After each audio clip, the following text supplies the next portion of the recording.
Serial में आने वाला है एक नया तो अब राघव पमा को पकड़ लेता से बांध देता है और ये कहता है पमा जी मेरी बात सुनने को तैयार नहीं, आपको मेरी बात सुननी होगी। मैंने राही पे हमला क्यों किया और मैं आपको कुछ बताना चाहता हूँ अपनी जिंदगी की सच्चाई के बारे में। अभी अनुपमा चुपचाप आपको देखती रहती है और जैसे कि अब ये कहता है कि अनुपमा जी यह पराग कोठारी आपकी बेटी का ससुराल, मेरा भी ससुराल है क्योंकि मेरी बीबी और कोई नहीं कि पराग कोठारी की बहन है, का नाम पंखुड़ी है और उन्होंने मुझे जानबूझ के फंसाया। आपको मेरा साथ देना हो कि आपने मेरे को बोला था। अनुपमा ये कहती है कि तुमसे कोई फर्क नहीं पड़ता, भाड़ में जाओ, तुमने मुझसे पहले ही झूठ बोल रखा है, मैं तुम्हें विश्वास क्यों करूँ। अनुपमा को अगर यह कहता है कि अगर मेरी बात पे भरोसा नहीं है एक बार जाके पराग कोठारी से पूछेगा कि राघव सिंह कौन है, उसके चेहरे के एक्सप्रेशन देख को खुद ही पता चल जाए मैं झूठ बोल रहा हूँ या सच। अनुपमा ये कहती है अगर ये बात झूठ निकली राघव मैं तुम्हें नहीं छोड़ूंगी, एक बार पहले ये गलती कर ली और मैं तुम्हें दोबारा करने का मौका नहीं दूंगी, तुम जेल के सलाखों के पीछे जाओगे। अभी राघव ये कहता है जैसा आप बोलोगे अनुपमा जी बिल्कुल वैसा ही करूँ, मानता हूँ राही पे हमला किया, मैं राही पे हमला इसलिए करा हूँ मुझे लगा कि राही की जगह पंखुड़ी है, मेरी पूरी जिंदगी खराब कर दी, अपनी जिंदगी अच्छे से कैसे जी सकती।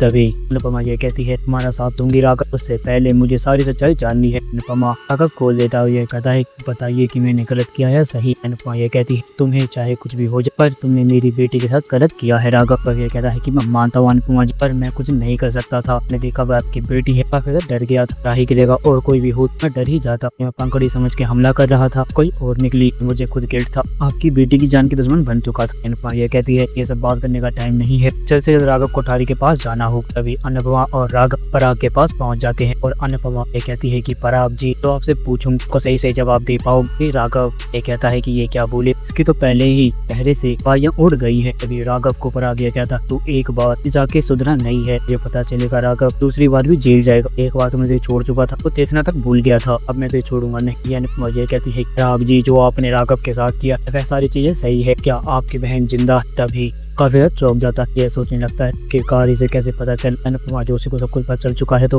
तभी कुछ नहीं कह पाता है। अनुपमा ये कहती है कि मतलब कि राघव बिल्कुल सही कह रहा था, लोगों ने मिलकर कब को धोखा दिया और झूठे केस में फंसाया। को पता है पराग जी आपने कितना बड़ा जुर्म किया, आपने एक इंसान की पूरी जगह से खराब कर दी। मोटी बात ये कहती है अनुपमा जी अपनी फैमिली मैटर को संभाली, हमारे फैमिली मैटर में घुसी।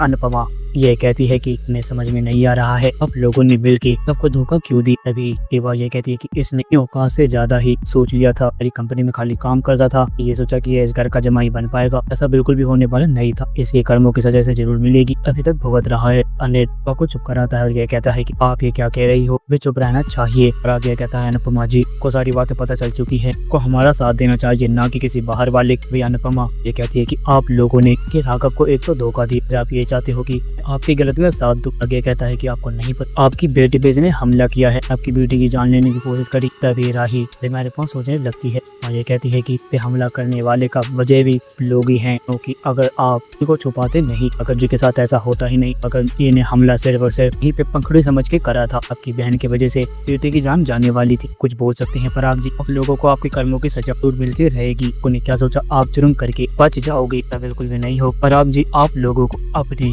को निंदा महसूस करना चाहिए, आप लोगों ने मासूम की जिंदगी खराब कर दी है। यहाँ दोस्तों अब क्या होगा आने वाले एपिसोड में, आप अपने कमेंट बॉक्स में राय हमें जरूर बताएं। अगर आपको ये वीडियो पसंद आई हो तो आप इस वीडियो को लाइक करें, हमारे चैनल को सब्सक्राइब करना ना भूलिए। आपसे अगली वीडियो में, जब तक के लिए राधे राधे, जय श्री राम।